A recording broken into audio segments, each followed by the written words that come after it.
কাব্য রচনা করতে হলে অনেক কিছু জানতে হয়। কবিতা লিখতে হলে প্রেমে পড়তে হয়। আর রাজনীতি শিখতে হলে রাজনীতিক মন মানসিকতা থাকতে হয়। যে যতই বড় নেতা হন না কেন, পরিষ্কার কথা, অন্ততপক্ষে একটি আদর্শ বুকে নিয়ে থাকা উচিত। আপনি বিএনপি করেন, আপনি আওয়ামী লীগ করেন, আপনি জামাত করেন, আমি জাতীয় পার্টি করি, তাতে কি আসে যায়? কাউকে থ্রেট দিবেন না।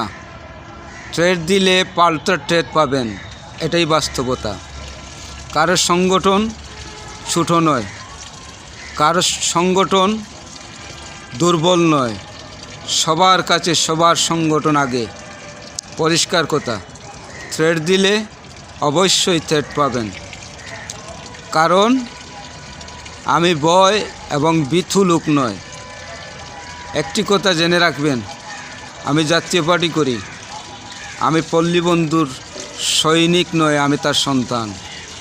পল্লীবন্ধু এরশাদের যে কর্মী, তার যোগ্যতা অনেক সংগঠনের লোকেদের হয় নাই। অনেক লোক আছে, নামে আছে, কাজে নেই। আমরা বুকে পল্লীবন্ধুর আদর্শ ধারণ করে চলি।